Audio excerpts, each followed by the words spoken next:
Greetings, my friends. It is I, Dr. Jimmy again, welcoming you to my conservatory of doom.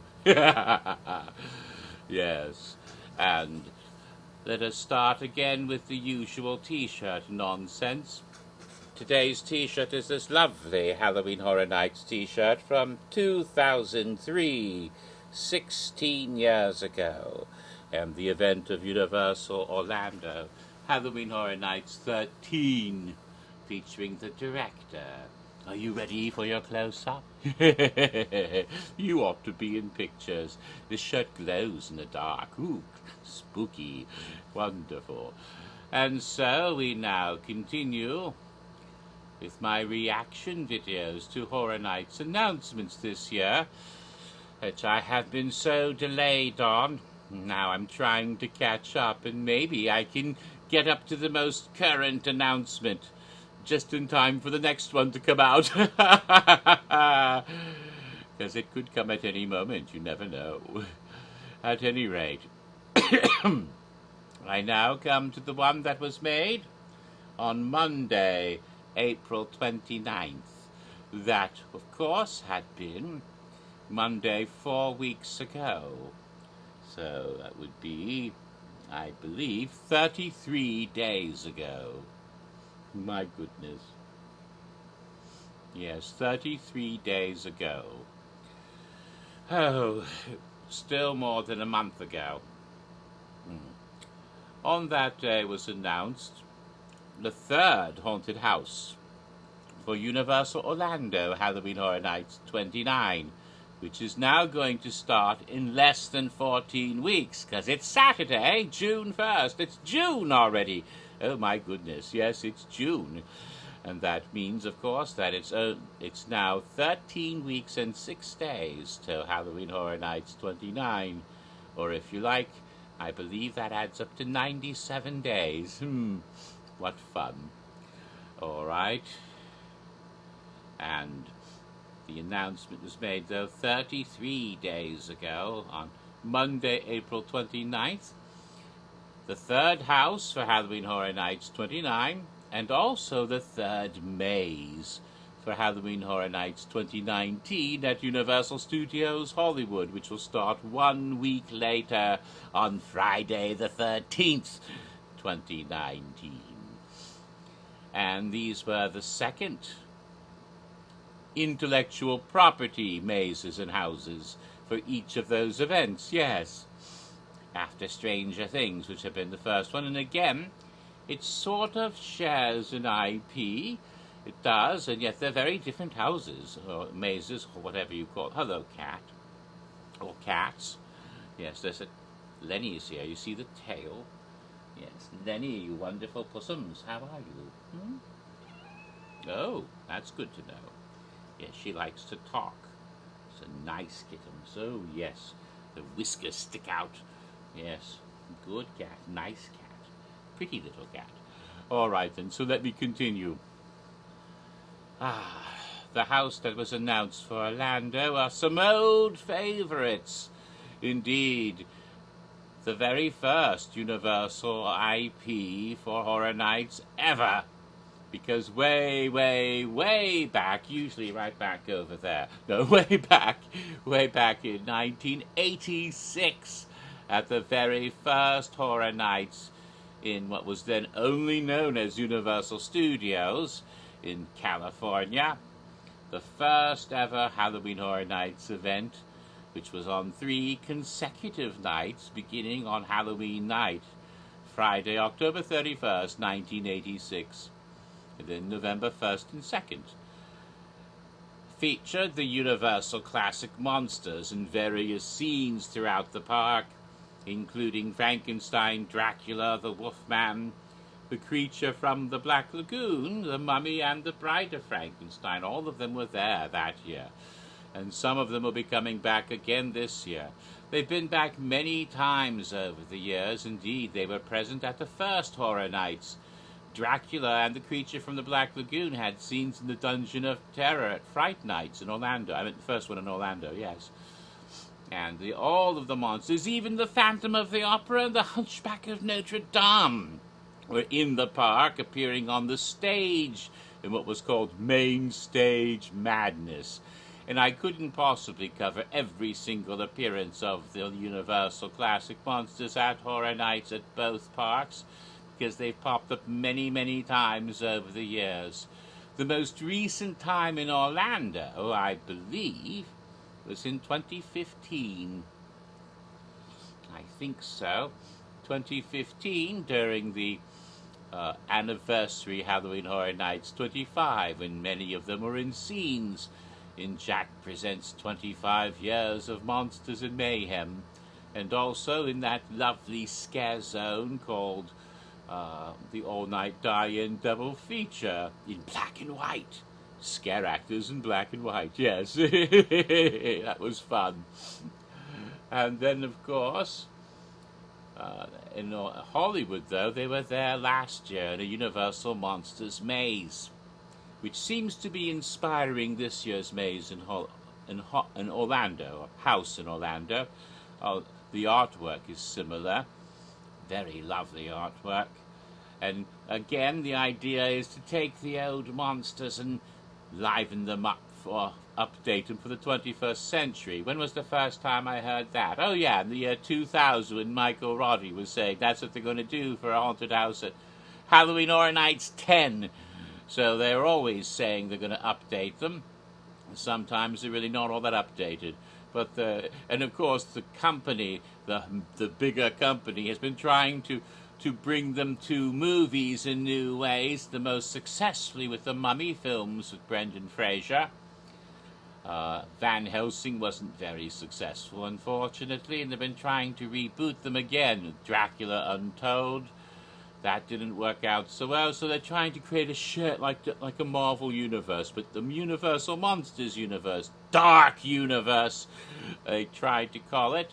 Let's start it up with a sort of shared monster universe, and they had a new female mummy film a couple years ago with Tom Cruise, of all people, and that didn't work out well at all. But they're still trying, and they're going to try again with a new Invisible Man movie.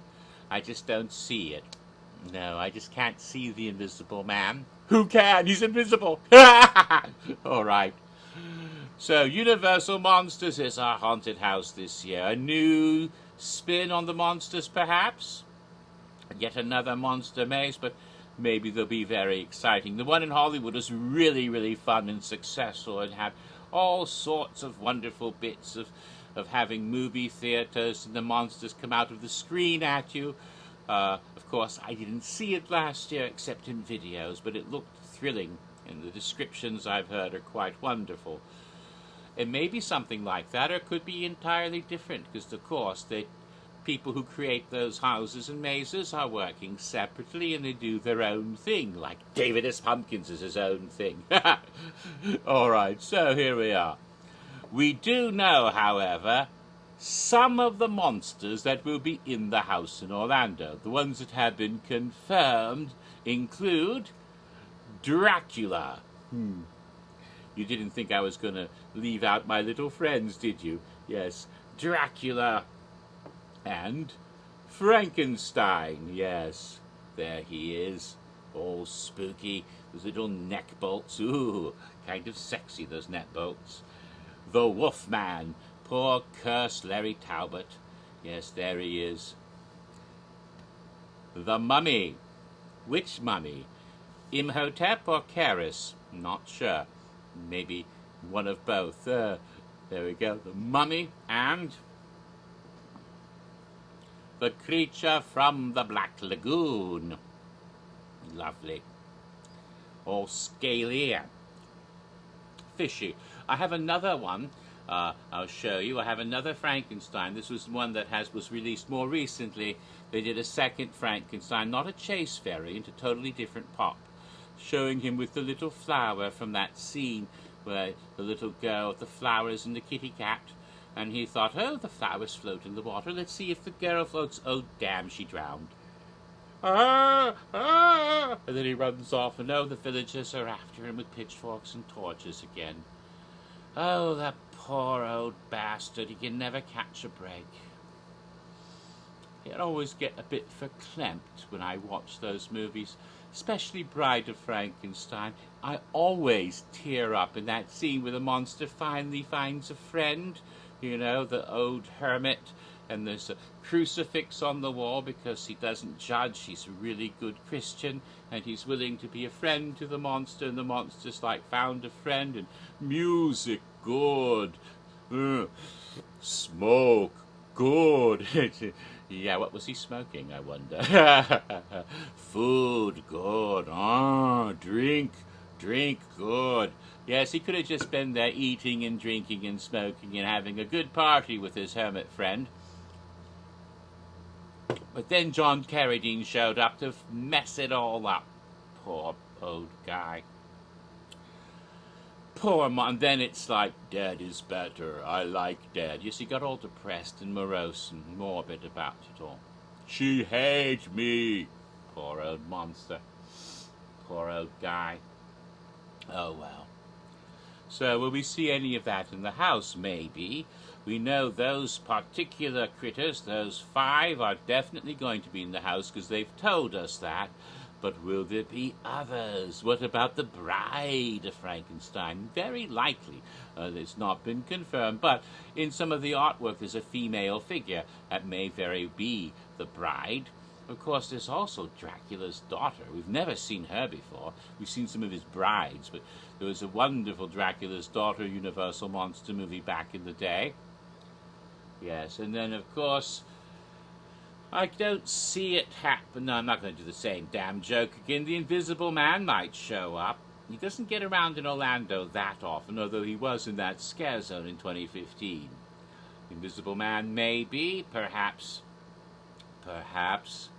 the, what's the other ones from that, who else is there? Let me see, that's just about everybody. Oh, the Phantom of the Opera, of course, and the Hunchback of Notre Dame might be there. I don't know, we don't know.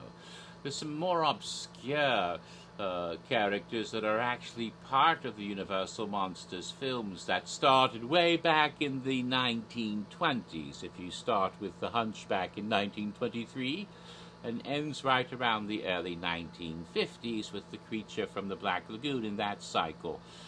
I think the last film in what's considered Universal Classic Monsters was in the late 50s. I think it might have been This Island Earth or one of those others. I don't know if they'll ever do that. That would be amazing to have the Metaluna mutant there, but he's so science fiction, alien creature, and not at all something that you see in Transylvania.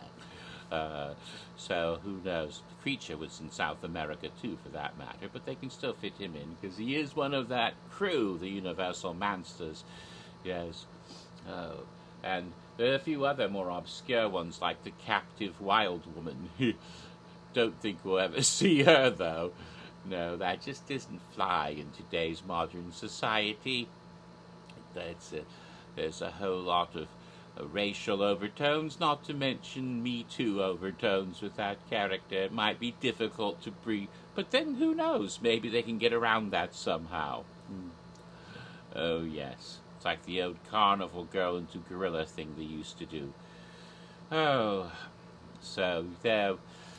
I'm really looking forward. I've always loved the Universal Classic Monsters since I saw the movies as a child, and throughout my life on programs like Creature Features with the good old, what was it, Bob Wilkins was the first host, and then John Stanley. I just saw the last episode or two with Bob Wilkins in the in the 70s, I think it was, when we got that channel from San Francisco via satellite, when they first started doing satellite stuff in Hawaii. I lived in Hawaii as a boy for many years. All our television programs were a week late.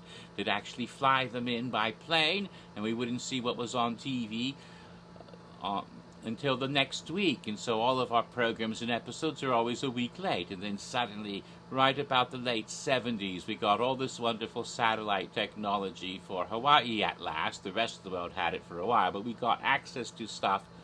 No internet back then, only 4 or 5 channels. Stone Age, right? But all of a sudden we started getting things from a satellite feed, including KTVU, I think it was called. Whatever it was called. It was a Channel 2 in San Francisco. I even remember the jingle. There's only one 2. Yes. And that had creature features. And I saw some of the last classic episodes Bob Wilkins did before he left the show. And then John Stanley took over. I think that was his name.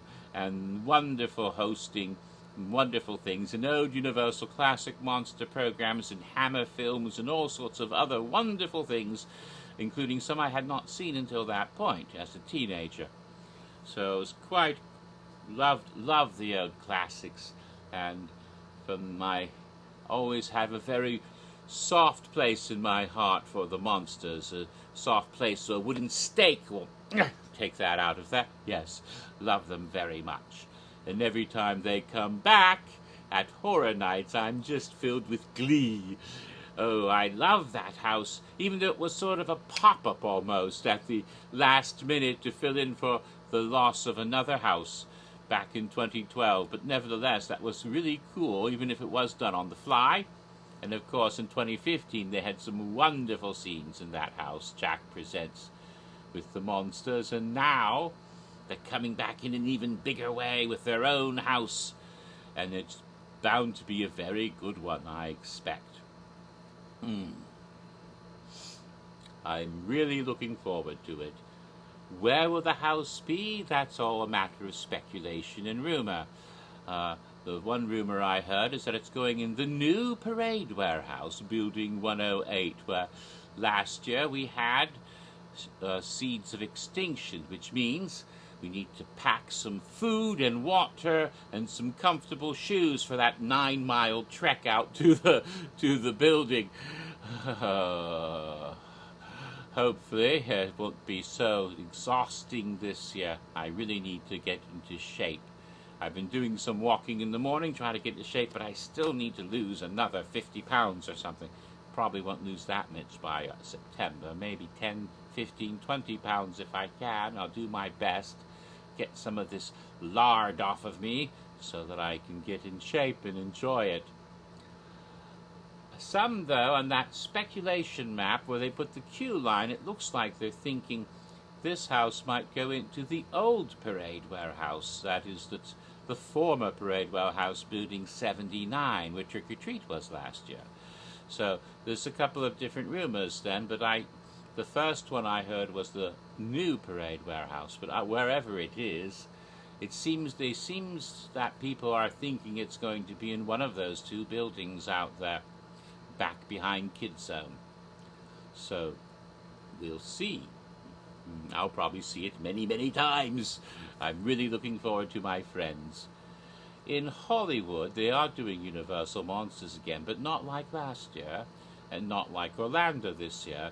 They're doing something rather unique. They're taking one of the old Universal Monster films from those old days, in the early part of the 20th century, just one film, and adapting it.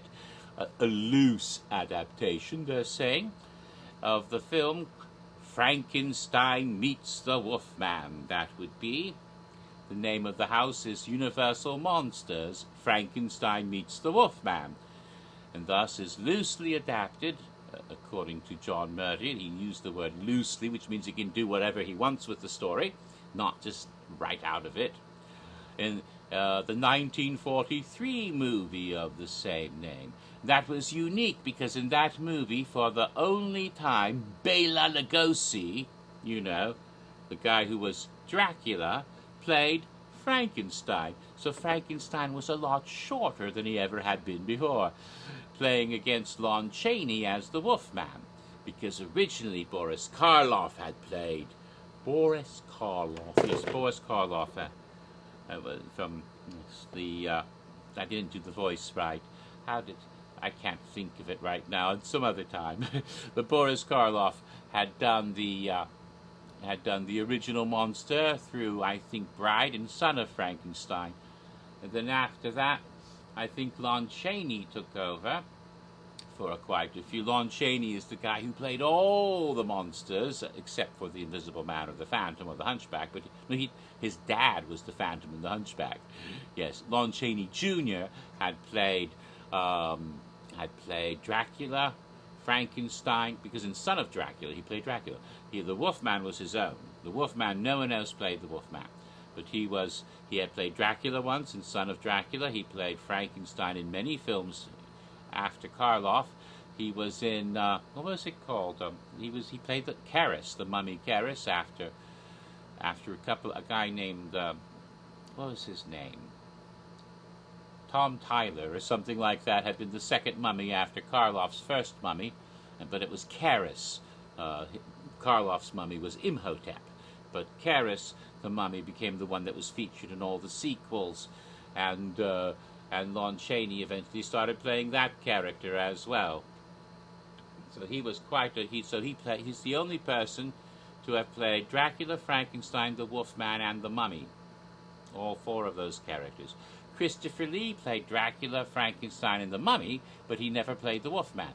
See, so other actors might be, and that was Hammer, not Universal, of course, but in those Hammer films in the 50s and 60s. So to date, I think no one else has played all four of those characters besides Lon Chaney Jr. But when they got to this one, Frankenstein meets the Wolfman, Chaney would have to play the Wolfman, and so someone else had to play Frankenstein. And they picked Bela Lugosi because in the previous film, I don't know which one that was, Ghost of Frankenstein, maybe? In that one, Igor's evil brain had been transplanted into the monster. And Igor had been gone blind, and when he became the monster, he was still blind. So the monster was blind, apparently. But that got edited out of Frankenstein Meets the Wolfman. So it was appropriate that Lugosi was playing the monster because he was Igor, but in brain inside there. But that whole bit sort of got forgotten, and a whole lot of stuff was re-edited. So the dialogue of him as speaking in Igor's voice for that movie was left out of Frankenstein Meets the Wolfman, and this is why he does this a lot. This is like almost a cliche for Frankenstein. You see that a lot. He doesn't really do that in the older movies, and he did that in this one because Lugosi was trying to make it clear that he was blind. That's why he seems to be drunk half the time, because you don't realize that the monster was actually being played as a blind man by Lugosi, and then they left all those references out in the movie, and so it looks kind of silly. But at any rate, that's the only time. After that, for the later movies like House of Frankenstein and House of Dracula, a new actor called Glenn Strange, perfect name for a horror actor, isn't it? Glenn Strange took over, getting lots of hints and suggestions from Karloff himself on how to do the monster right. So, sort of as a protege. So that was quite lovely.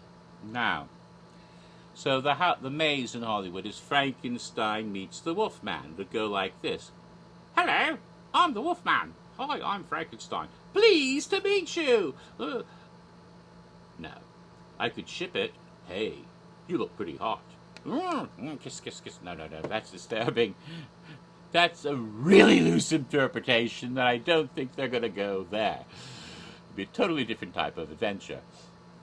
Oh, well. You sick person. You're despicable. Simply. Oh, well. Sorry. No. Vincent Price, not Paul Lynde. Anyway, where was I? Oh, yes. So that's what that's going to be. Again, that opens up also, and of course that was the movie that first made it clear that this was a universe. Sort of like when Iron Man showed up at the end of The Incredible Hulk, when Tony Stark showed up, and you realize, oh, they're going to be crossing over. And yes, eventually all the heroes get to meet together. And that was and this was the movie that made it possible, because before that all the movies were sort of on their own. Dracula movies, Frankenstein movies, Wolfman movies. We didn't know there was a connection until Frankenstein met the Wolfman. Hello. And once they met, oh, this opens up possibilities. And that included House of Frankenstein, where you had Dracula, Frankenstein, and the Wolfman in the same movie, and then House of Dracula, and then, oh dear, Abbott and Costello meet Frankenstein, which even had the Invisible Man at the very end, with a voice rather like the one I'm speaking now. Hello, I'm the Invisible Man, yes. Oh, so, where was I? Oh, yeah. I really would love to see this maze. I really would. Unfortunately, it seems very unlikely I'll be able to get out to California. I've never done Horror Nights in Hollywood, as I've said before. I don't think this will be the first time. Oh well, but there should be some lovely videos which I can watch to see what it's like, and I'm sure it will be wonderful. But it also opens a possibility, because that means it's a precedent, you see.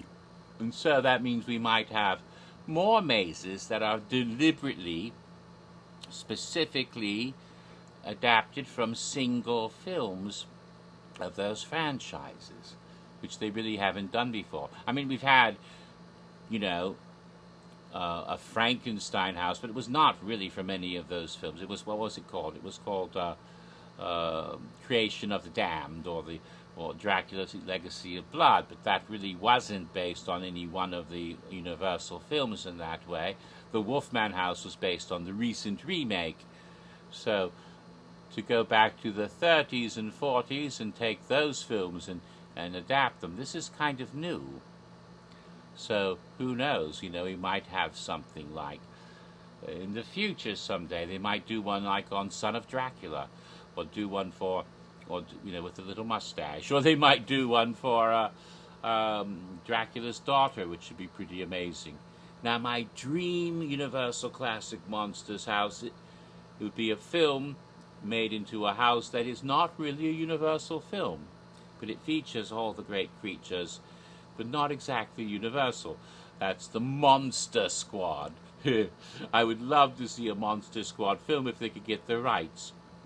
Oh well, who knows, because that's one of my favorite films from the 80s.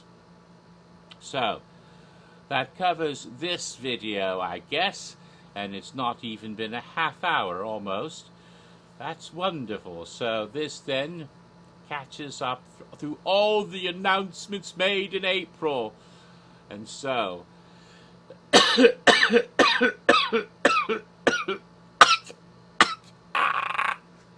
I don't die, I might be able soon. How soon is soon? I have no idea. Maybe tomorrow, maybe later today, if I'm feeling up to it.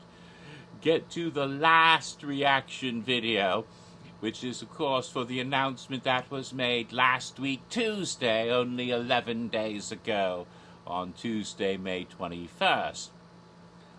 And then I might even be able to finally go back and start finishing up Halloween Horror Nights 25 in my history videos. But definitely, before this day is over, rather at night time, I shall be making another cocktail video for you, which will be my 5th Scare Zone cocktail video for last year's event, Universal Orlando Halloween Horror Nights 28, when I make the cocktail video for Twisted Tradition, that spooky Scare Zone with the church and the kids and the pumpkin things in Central Park last year. And hopefully I'll get that done this evening. Who knows, I might even be able to post it this evening. The past 2 cocktail videos I made in the night, and then I posted them in the morning, like I posted the Killer Clowns cocktail video this morning. All right, so with that being said, I will finish this up then by wishing you all the most pleasant screams, and see you in the park in a few, 3 months and 5 days, I think it is.